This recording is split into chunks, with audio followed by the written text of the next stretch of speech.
राहुल गांधी का संविधान दिखाकर आप अपने कुकर्मों से नहीं बच सकते।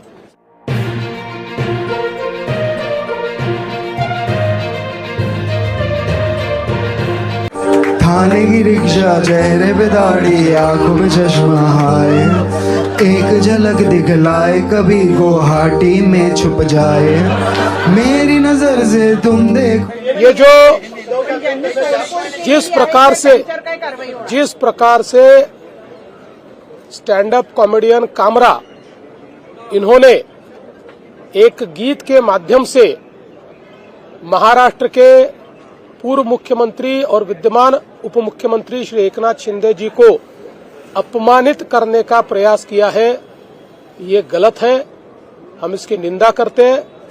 ऐसी चीजों को सहन नहीं किया जा सकता। कामरा को मालूम होना चाहिए कि 2024 के चुनाव में जनता ने निर्णय कर दिया है कौन गद्दार है कौन खुद्दार है, और स्वर्गीय शिवसेना प्रमुख हिंदू हृदय सम्राट बाला साहब ठाकरे जी की विरासत ये शिंदे जी के पास है। इस पर जनता की मोहर लगी है, तो कोई स्टैंड अप कॉमेडियन खड़ा रहकर इस प्रकार से उनको गद्दार नहीं कह सकता। जनता ने दिखा दिया, जिन्होंने गद्दारी की, जिन्होंने बाला साहब ठाकरे के विचारों से गद्दारी की, उनको घर भेजने का काम ये जनता ने किया हुआ है।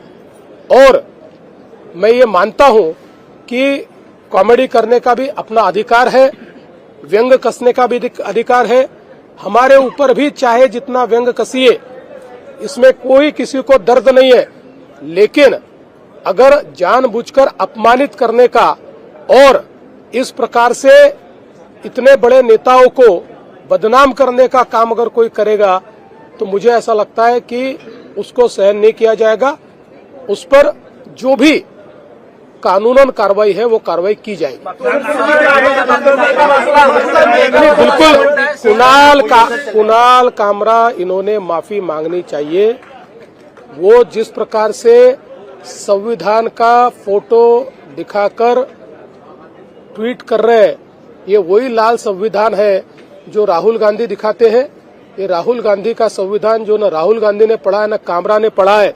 ऐसे संविधान का फोटो निकालकर आपकी गलती को आप लेजिटिमेट नहीं कर सकते, क्योंकि इसी संविधान ने ये कहा है कि हरेक की स्वतंत्रता ये अक्षुण्ण है, लेकिन उस पर मर्यादा भी है। जब वो दूसरे की स्वतंत्रता पर आक्रमण करती है तो ऐसी स्वतंत्रता पर मर्यादाएं भी आती है।